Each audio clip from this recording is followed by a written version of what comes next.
Hola y bienvenidos a nuestro canal Mundo Caballo de Troya. En este video te hablaremos de un objeto que llamó poderosamente la atención de Jasón y también la de Eliseo, no por el objeto en sí, sino más bien por el material en que se había elaborado. Nos referimos al cáliz de acero inoxidable. Es en el Caballo de Troya 9 cuando el mayor nos habla sobre un extraño cáliz que era inexplicablemente de acero inoxidable. Pero, ¿cómo era posible? Esta clase de acero, como es sabido, no empezó a industrializarse hasta 1910. Las medidas del extraño objeto eran las siguientes: altura total, 13 centímetros, diámetro máximo de la boca, 6.350 centímetros, diámetro mínimo de dicha boca, 6.050 centímetros, altura de la parte superior de la copa, 6.730 centímetros, nudo central, 1.100 centímetros, altura del pie, 6.270 centímetros, peso del cáliz, 505.6 gramos, volumen, 65 centímetros cúbicos. Se trataba de una sola pieza, trabajada con un pulido exquisito. Según Jasón, el brillo era deslumbrante. No presentaba soldadura alguna. La copa había sido extraída de un único bloque. Para identificar los materiales que integraban la gavia, Santa Claus trabajó con el método llamado fluorescencia de rayos X por energía dispersiva, una técnica muy exacta que, además, no obliga a cortes de muestra. En otras palabras, el cáliz no sufrió deterioro alguno. Jasón se sorprendió porque la aleación reunía los siguientes materiales: hierro al 66.28%, cromo al 21.27%, níquel al 7.96%, molibdeno al 0.32% y manganeso al 2.32%. No se detectó carbono, salvo algunas trazas por debajo del 0.03%, debidas casi con seguridad a la contaminación producida por el propio análisis. Se trataba, por tanto, de acero inoxidable del tipo austenístico, dúplex, cromo 20-30%, níquel 5 a 8% y carbono por debajo del 0.03%, con unas características especiales: altísima resistencia a la corrosión, incluida el agua marina, al fuego hasta 400 grados Celsius, y gran resistencia mecánica, 60 kilogramos por milímetro. Jasón quedó muy desconcertado, y las sospechas iniciales, cuando alcanzó a examinar el cáliz en el cruce hacia Arbel, fueron confirmadas. Era acero inoxidable, altamente especializado, que oficialmente no podía existir en aquel tiempo. Esta clase de aleaciones, como ya mencionamos, fue industrializada en los primeros años del siglo XX. El mayor estaba confuso, pero tampoco se extrañó. Lo que él había contemplado en Jerusalén en el año 30, en el barrio de los forjadores, cuando vio una espada de Damasco, fue igualmente espectacular. Jasón hace cuenta de que tenía que regresar a Caná y preguntar a la familia de Natán sobre el origen del singular objeto. ¿Cómo llegó hasta ellos? ¿Quién la fabricó? Pero las sorpresas no terminaban ahí. Fue el eficaz ordenador central quien lo descubrió. En el interior del cáliz, así como en la parte interna del pie, se apreciaba a simple vista las espirales y los punteados, respectivamente, ocasionados en principio por el torno utilizado en el pulido. Las líneas del interior de la copa espirales eran sutilísimas.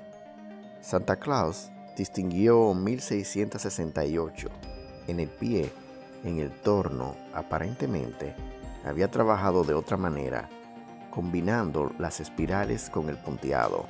La computadora sumó 306 espirales, igualmente delicadas, casi imperceptibles. Las líneas de punteado eran 8, formaban círculos concéntricos. Partían del centro geométrico de dicha concavidad interior. A simple vista, los referidos punteados eran solo eso, impactos. Y el mayor se preguntó, ¿por qué el autor del pulido combinó ambas técnicas en dicha zona del cáliz? ¿No hubiera sido más lógico el uso de las espirales para la totalidad del interior del pie? La respuesta no tardó en llegar. Santa Claus evaluó el pulido como mecánico. Las distancias entre espirales, entre los círculos concéntricos, los espesores de una y de otros, y los índices de errores en los trazados, prácticamente nulos, le llevaron a la citada conclusión. Eso no fue lo más extraño. Los tornos eran conocidos desde muy atrás, en especial los de arco. Lo que lo desconcertó fue el siguiente paso del ordenador. Santa Claus examinó el punteado, utilizando para ello una técnica informática similar, en cierto modo, a lo que denominan aplicación polinómica de texturas. Las ampliaciones espectaculares alcanzaron los 1100 aumentos. Cuando lo vio, no pudo dar crédito y lo repasó 1000 veces. No era un sueño ni tampoco una alucinación. ¿Aquello era obra humana? Mejor dicho, no podía ser obra humana. Y ahora diremos el porqué. En el interior de cada golpe de torno, en cada punteado, aparecía un signo asombroso. Los signos no eran visibles a simple vista. Era necesario el auxilio del microscopio para detectarlos. Eso fue lo increíble e impactante. Aquello no podía ser obra humana. Nadie en aquel tiempo disponía de técnicas tan depuradas de impresión y en metal. Jasón lo repasó hasta el agotamiento, desconcertante. Sinceramente no fue capaz de identificarlos. Santa Claus ofreció una posible explicación. En el banco de datos aparecía un sistema de escritura relativamente parecido. Hoy es conocido como silabario chiprominoico. Posiblemente una colección de signos y símbolos de origen cretense, como asegura Arilmir Evans, o quizás de naturaleza berber, mucho más antigua. El referido silabario fue datado en unos 1500 años antes de nuestra era, Edad del Bronce. Las primeras traducciones datan de 1871. Pues bien, a lo largo de los 8 círculos concéntricos y en cada uno de los punteados, en milésimas de milímetro, fue impreso un símbolo. El ordenador halló también un total de 46 signos equivalentes a números. La traducción le pareció al mayor tan escasamente coherente que prefirió no incluirla. En definitiva, de acuerdo con este último hallazgo, el cáliz de metal era mucho más antiguo de lo que imaginaba, y Jasón se atrevió a plantear algo más audaz. El cáliz no pudo ser grabado por manos humanas, ¿o sí? Los hallazgos de Santa Claus en el cáliz sumieron al mayor en la confusión. ¿Es tanto lo que ignoramos del pasado? ¿Quién fabricó aquella bella pieza de acero austerístico? ¿Con qué tecnología? ¿Cómo se las arreglaron para grabar los signos microscópicos? ¿Por qué esa copa había llegado a manos del maestro? El mayor vio otras similares en la boda de Cana. ¿Eran todas de acero inoxidable? En ese caballo se dice recordar alrededor de 10. ¿Presentaban también una grabación como la que acababa de contemplar? El mayor tenía que visitar de nuevo a la familia de Sapiah e intentar despejar las incógnitas. Y sobre todo, ¿por qué Jesús de Nazaret y por qué el mayor sentían atracción por la brillante y preciosa copa? ¿Era únicamente un símbolo? ¿Qué representaban los signos grabados en el interior del pie? ¿por qué le causó tanto impacto la contemplación de los mismos? ¿Por qué no fue capaz de descifrar ese mensaje, suponiendo que lo sea?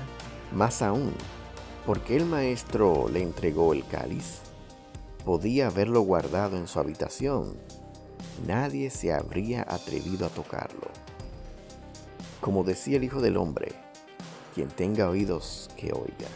En el diario de Eliseo también se habla de este extraño cáliz, cuando se menciona que Eliseo recordó que en los diarios del mayor se hablaba de ello, y menciona que aquella mujer era idéntica a la descrita por Jasón. Era Amidá, la madre del Iscariote. Podía rondar los 70 años. Tenía la mirada azul, dulcísima, y el rostro cubierto de pecas. La familia de Judas vivía en Jericó.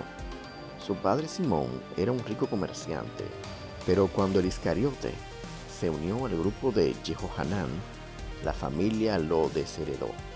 Según Jasón, cuando Amidá contaba 40 años de edad, llegó a la ciudad un extraño caldeo, un adivino, y vaticinó que Amidá daría luz a un hijo que moriría antes que su padre. Lo llamó el hombre del cáliz. Judas nació a los 9 meses de la predicción, en el mes de Siván, junio del año -4. El padre consideró que no era hijo suyo, y sí del maldito caldeo, y despreció a Judas y a la madre. Fue, en definitiva, un niño rechazado por el padre y mimado por la madre. Creció en la absoluta soledad. Era tímido y desconfiado. A los 8 años fue violado por una patrulla romana, de ahí su odio hacia los quitín. Volviendo al cáliz, dice Eliseo que el cáliz sí tenía un valor simbólico para el rabí.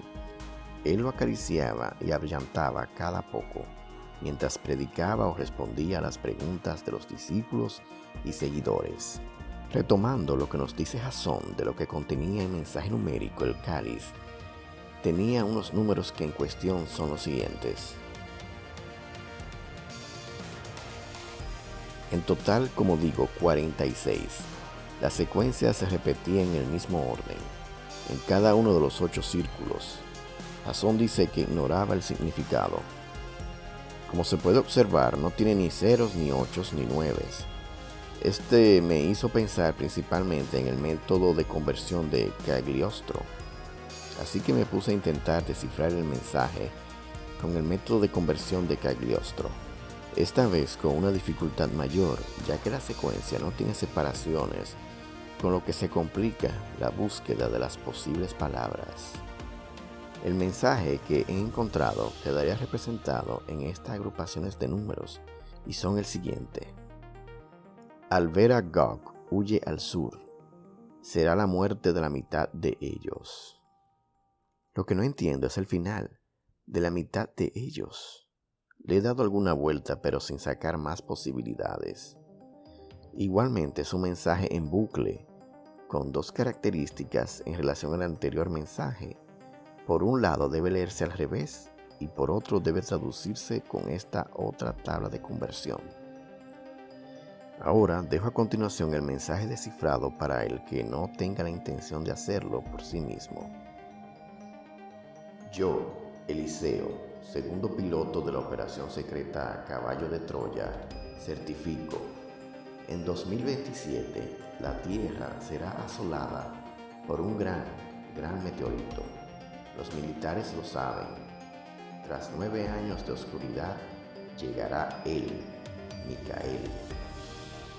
He estado analizando en frío estas palabras.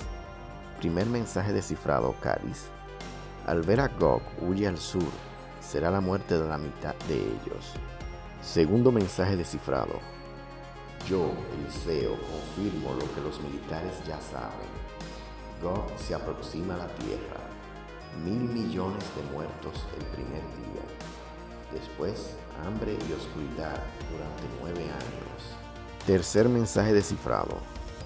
Yo, Eliseo, piloto de la operación secreta Caballo de Troya, certifico: en 2027 la Tierra será asolada por un gran meteorito. Los militares lo saben.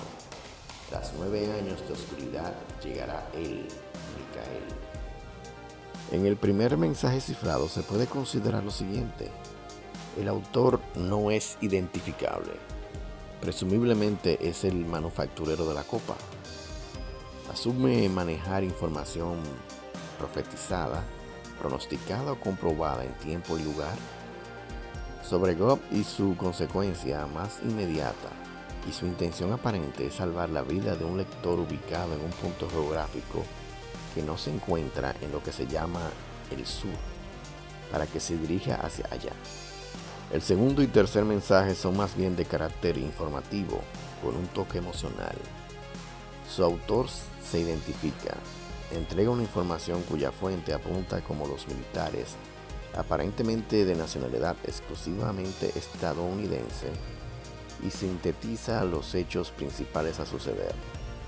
Primero, aproximación del cuerpo espacial, roce o choque. Segundo, consecuencia inmediata. Tercero, secuela y su duración. Y cuarto, arriba de una persona masculina, altamente estimada por el autor y cuya presencia y acciones marcarán un antes y un después en la historia. La pregunta que me resulta inevitable formular es la siguiente: ¿se encuentra toda esta información conformada, además de profecías y pronósticos científicos, de la comprobación del evento in situ et in tempo, gracias a las mismas o más avanzadas tecnologías que permitió al autor del segundo y tercer mensaje viajar a través del tiempo? ¿Responde el autor de los mensajes cifrados a esta pregunta en el diario de Eliseo? Si no lo hace, ¿detectan alguna señal que sugiera una respuesta? ¿Cómo describirían ustedes su actitud hacia el evento previsto? Con esto concluimos este video. Si te ha gustado, te pedimos que te suscribas al canal, nos des un me gusta y nos dejes un comentario sobre lo que piensas de este video. Muchas gracias.